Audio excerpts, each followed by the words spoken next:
The Democratic Action Club of Chico, otherwise known as DAC, hosted a public forum on January 23rd at the Chico Public Library.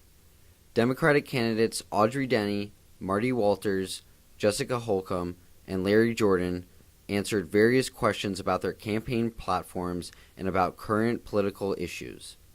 DAC chairperson David Welch helped organize and moderate this event. If you were in Congress right now, what would you be doing to support the young people who are covered under DACA? I think when we're having a conversation and we're debating what the meaning of temporary is and temporary protective status, we're having the wrong conversation. I want to be having a conversation that's broader about immigration with people from a lot of different perspectives, when we can try to finally pass some sort of immigration reform that is valuing the contributions of immigrants all over our country, to all over our industries. And that's the conversation that I want to be having about immigration. And that is the lens on immigration that I would be taking to serve you in Washington. You know, these folks who are DACA recipients have given us all of their information in return for protection. They've given us everything. They do background checks every year. And we are failing them. We are failing these kids. And you know, the thing about that really, really gets me in the end is, if we fail this test of our humanity, you know, we're gonna end up with a generation of people. Sorry, I get choked about this all the time. We're gonna fail a generation of people who will have lost, you know, 800,000 kids who are gonna get deported. And it'll affect everybody in that generation forever. Undocumented immigrants actually 70% of them pay taxes. And many of them perform work that no native-born American wants to do. They perform back-breaking work on our farms and in construction. Our economy would fall apart without them. Don't they at least deserve a path to citizenship? Their culture, their contributions to our society is what makes us strong as a country. We are now and we always will be a country that welcomes immigrants.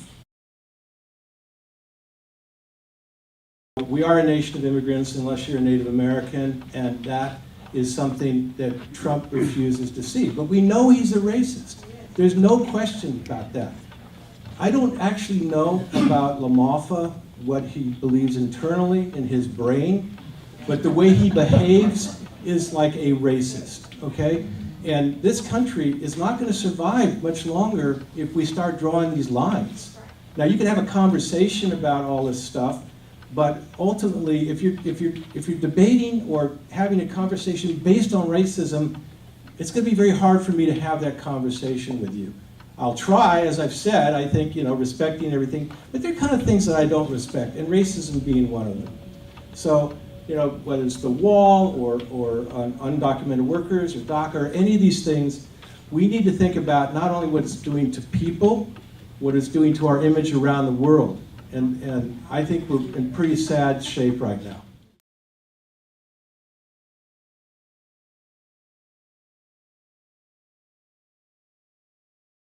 I believe LaMalfa won by 20% last election. So anybody that's going to change that has to reach out to the voters. You have to turn independents and you have to turn Republicans. Mathematically, there's no other way to do it. So how does one do that? Well, you can do the traditional methods. What I propose, because I am in retirement, as I said, to do this, I plan to do very grassroots and go out and visit the people and talk to them. And I've negotiated big jobs in Iran with dictators, with fascists in Cuba, I'm communist, sorry, and I've been very successful in it because I listen to what's happening and I act accordingly. So I'm going to reach out, and with my personality and my tools, I'm going to get the votes needed to be done.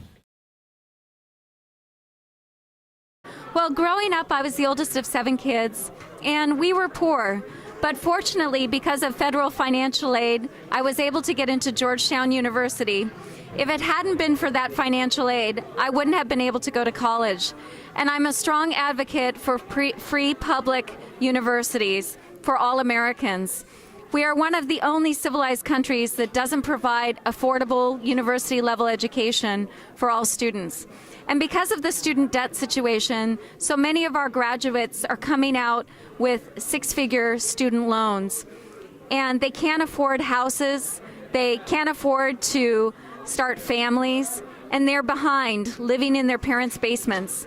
I'm going to change that equation by supporting affordable housing and free public university, and also making sure that health care is available to all Americans, regardless of your financial circumstances. These are really critical issues for our country, and they're one way that young Americans will be able to get ahead. I'm building that grassroots network. We are going to have volunteers in every single community, and we're also going to have those volunteers living and breathing and talking about our particular issues to their neighbors and their friends. This is the way we do it for grassroots. It's the way we live in this district. It's the way our small towns operate, and that's how we're going to get that vote out. One of the things that I always talk about with respect to understanding our district, you guys may have seen my hashtag Know Your District, because we have so many people that come in here, so many political operatives that come in here and don't know our district. They do not understand that in our rural areas that you have to really work toward that mail-in ballot. That's a particular strategy that we have to implement to get people out to the polls. I think the biggest thing that sets me apart, makes me different as a candidate, is my deep agriculture roots. I grew up on a farm, I taught ag at Chico State for 6 years, and I'm deeply connected to the agriculture industry of the North State. Agriculture not only provides our food, fiber, and our shelter, but it's the largest industry here in the North State, and I think having that distinctive background will help me reach different populations that don't traditionally vote Democratic. In terms of why I think Chico State students should get excited about me, the biggest reason is that I'm excited about you. I loved my time teaching at Chico State.